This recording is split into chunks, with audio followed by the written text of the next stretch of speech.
أوله وآخره صغيره وكبيره اللهم لك الحمد كما ينبغي لجلال وجهك وعظيم سلطانك حمدا خالدا مع خلودك دائما مع دوامك لا منتهى له دون علمك ولا منتهى له دون معصيتك الحي القيوم عليك العظيم جواد الكريم فعال لما يريد والصلاة والسلام على حبيبنا وحبيب ربنا مصطفى مجتبى لواء الحمد بيده يوم القيامة سيد الأولين والآخرين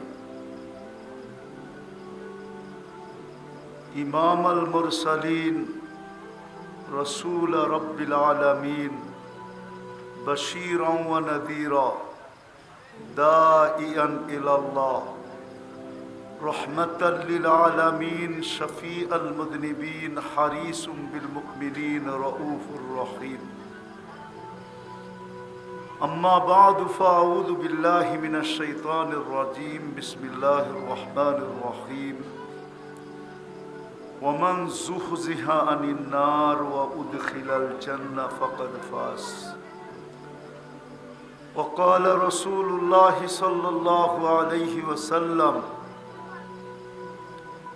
إنكم لتموتون كما تنامون تبعثون كما تستيقظون وتحاسبون بما تعملون أو كما قال عليه الصلاة والسلام উক্ত ইসলাহি মাহফিলের সম্মানিত সভাপতি উপস্থিত উলামায়ে কেরাম এই আবহাওয়ার ভিতরও বিভিন্ন জায়গা থেকে আগন্ত মুসলমান ভাইয়েরা বিশেষভাবে যুবকরা যেই পর্যন্ত লাউড স্পিকারের আওয়াজ পৌঁছতেছে পর্দার অন্তরালে মা ও বোনেরা কোরআন হাদিস থেকে যতটুকুই তেলাওয়াত করলাম আশা রাখি একই সামনে রেখে কিছু কথা রাখব সাথে সাথে সকলের কাছে হাত জোর অনুরোধ যতটুক শুনবো যতক্ষণ শুনবো বা কথা যতক্ষণ হবে পরিপূর্ণ মনোযোগ দিয়ে শুনব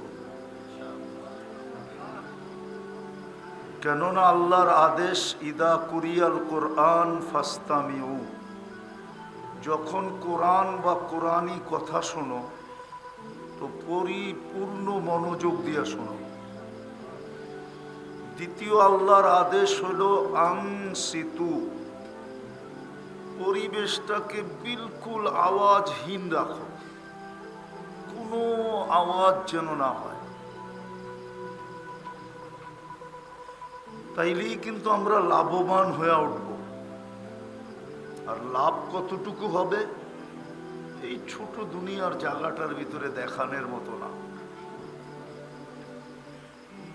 এই দুনিয়ার ছোট জায়গাটার ভিতরে দেখানোর মতো সুযোগ নেই যে লাভ কতটুকু হবে কিন্তু এতটুকু বুঝেন যে ইনশাআল্লাহ যেই দিন আল্লাহ লাভ দেখাবে ওই দিন খুশিতে বাগ বাগ হয়ে যাব বাগ বাগ বুঝেন তো খুশিতে আত্মহারা হয়ে যাব তখন বলবো যে আরো বেশি বসলাম না কেন ওই দিন বলবো ইনশাআল্লাহ আর হাদিসে এটার ইঙ্গিত আছে লা ইয়াতাহাসসার আহলুল জান্নাহ জান্নাতীদের জান্নাতে যাওয়ার পরেও কিছু বিষয় নিয়ে এদের মনের ভিতরে একটু হলেও আফসোস থাকবে যখন বড় বড় পুরস্কার দেখবে না তখন বলবে সুযোগ তো ছিল ইচ্ছা করলে আরো অর্জন করতে পারতাম ওই জিনিসগুলার ভিতরে আজকের মজলিসটাও একটা কেননা আল্লাহর রসুল বলতেছে ইদা মারারতুম বিরিয়াদিল জান্নাহ, যখন জান্নাতের বাগানের পাশ দিয়া তোমার যাওয়া হয় তো খুব বিচরণ করো। আওয়াজ কমাও, আওয়াজ। খুব বিচরণ করো। তো সাহাবা জিজ্ঞাসা করছে, দুনিয়ায় বসে জান্নাতের বাগান পাবো কোথায়? ওটা তো একটাই আছে, ঠিক না? মদিনা মুনাওয়ারায় গেলে রিয়াদুল জান্নাহ। সবার ভাগ্যে তো সম্ভব না, ঠিক না? সম্ভব? মনে হয় বোঝেন নাই। সবার জন্য সম্ভব? উমরায় গেলেও তো 1.5 লাখ লাগে, ঠিক না? হজে গেলে তো 6 লাখ লাগে, ঠিক না? কয়জনের ভাগ্যে জুটবে? তো বাকি উম্মত তো আঙ্গুল উঠাবে হাজি করে দেখা, আর হাজি এসা সবার সামনে বড় গলা করবে কি যে আমি জান্নাতের বাগানে পা দিয়ে আসছি, ঠিক না? আর আমরা গরিবরা বয়ে বয়ে আফসোস করবো, ঠিক না? মদিনা কেন দূরে বানাইলেন আর আমাগরে কেন গরিব বানাইলেন? তা আল্লাহ বলে, জান্নাতের বাগান তোর বাড়ির কাছে আইনা দিতেছি। এটা হইল জান্নাতের বাগান। মনে হয় বুঝাইতে পারি না। না, তাইলে সুবহানাল্লাহ এত আসতে হইতো। খুশিতে আত্মহারা হয়ে যাওয়া উচিত ছিল। জান্নাতের বাগান তো আমার বাড়ির কাছে আইনা দিছে, খালি পা দিলেই মিলবে। বিদায় সবার কাছে অনুরোধ, কিন্তু হ্যাঁ বাকিগুলা বললাম না, বাকিগুলা বললে এগুলা দিয়ে সময় শেষ হয়ে যাবে। বাকিগুলা বললাম না, বাকিগুলা যদি বলতে শুরু করি তো এটা দিয়ে গভীর রাত হয়ে যাবে। যে আল্লাহ এই নিঝুম পরিবেশ বানানোর দ্বারা আর পরিপূর্ণ মনোযোগ দিয়ে শোনার দ্বারা আল্লাহ কি দিবে। ইনশাআল্লাহ শোনার চেয়ে দেখা উত্তম, ঠিক না? কালকে যায়া চোখে দেখবো ইনশাআল্লাহ। কালকে বোঝেন তো, মরার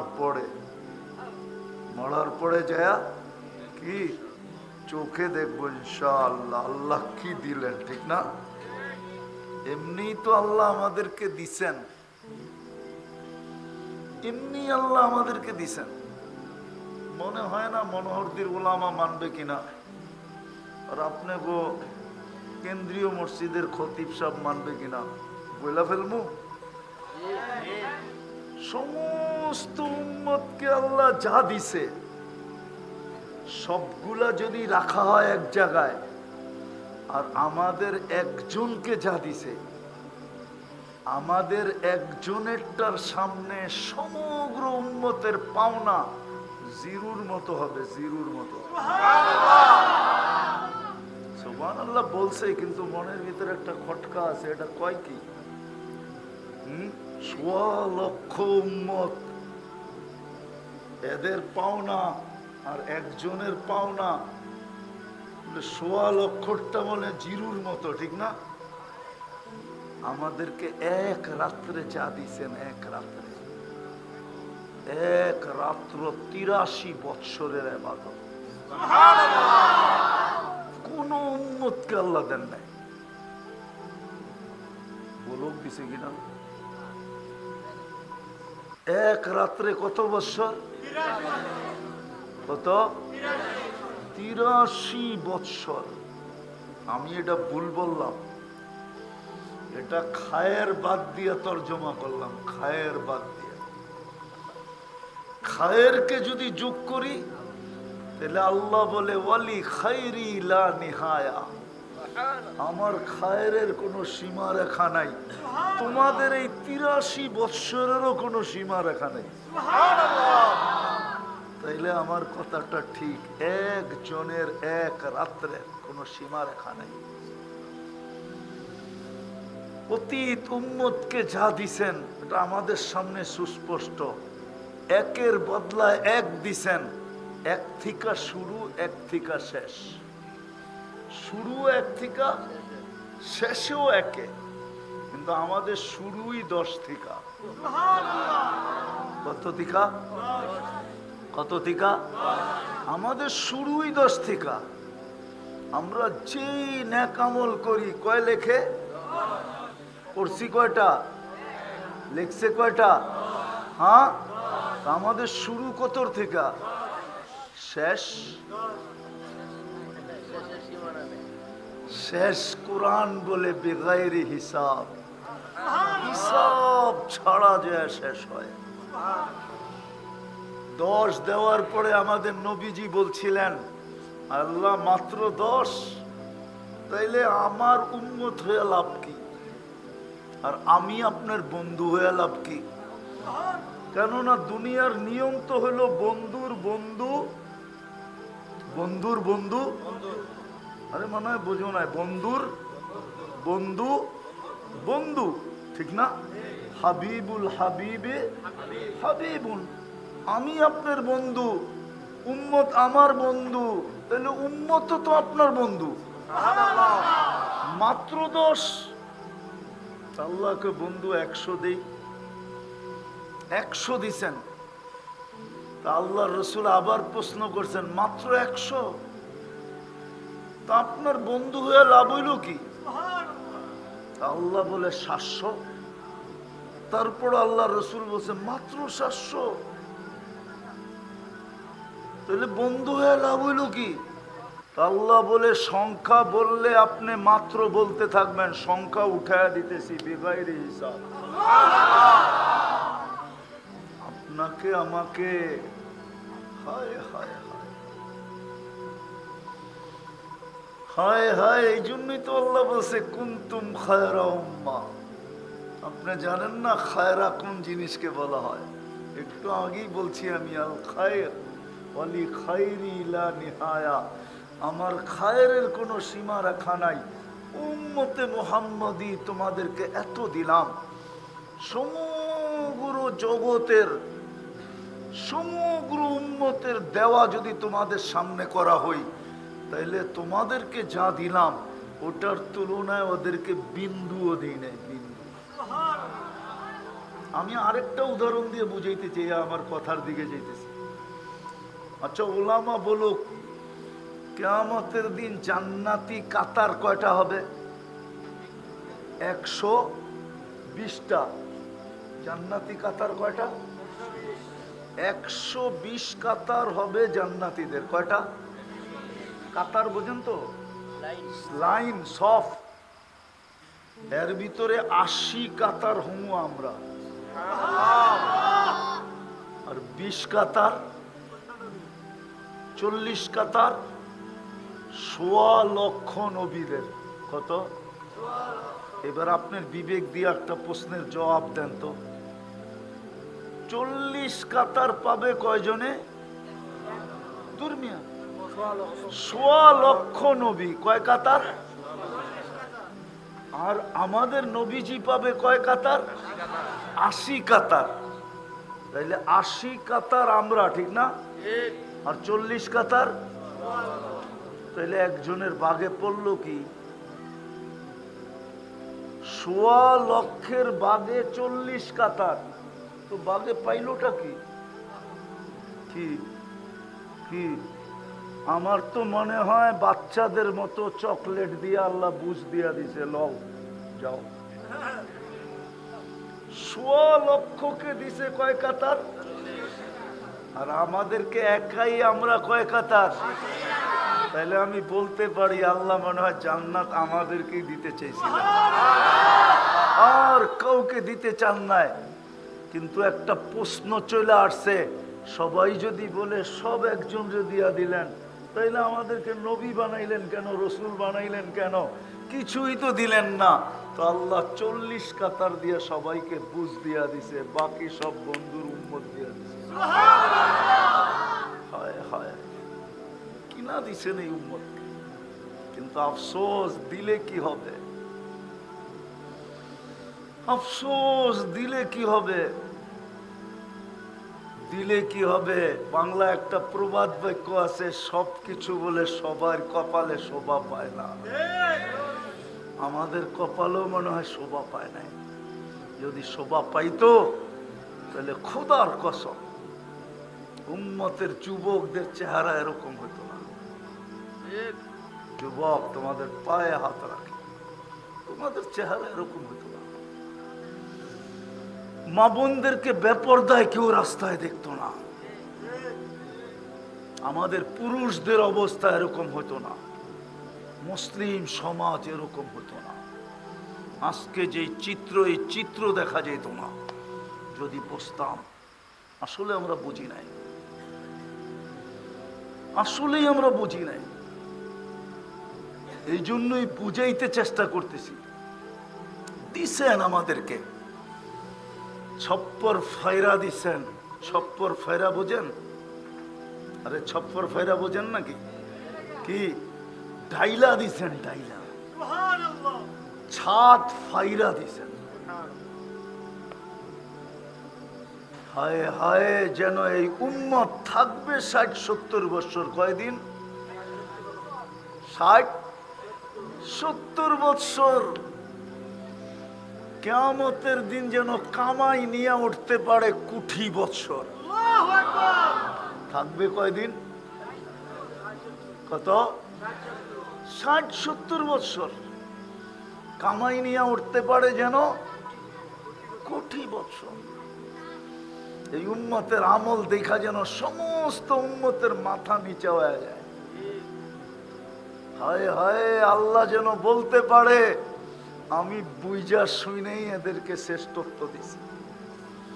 যেমন কোরআনে আছে, ফেরেশতা বলছিল আতাজালু ফিহা মান ইউফসিদু ফিহা ওয়া ইয়াসফিকুদ দিমা, বানাবেন কেন জায়া ফিতনা ফাসাদ করবে। তসবিহ তাহলিল আমরাই তো যথেষ্ট, আমাদেরকে তো আপনি কম বানান নাই। আকাশে 4 আঙ্গুল জায়গা খালি নাই ফেরেশতা দাঁড়ানো অথবা রুকু অথবা সেজদায় অথবা বসায়। আমাদের প্রত্যেকের সাথে অগণিত ফেরেশতা আছে। আমি 2-4টা গণাই আপনাদেরকে। বডিগার্ডের জন্য ডেইলি 20 জন ফেরেশতা আমার সাথে থাকে, প্রত্যেকের সাথে। দিনে 10 জন, রাত্রে 10 জন।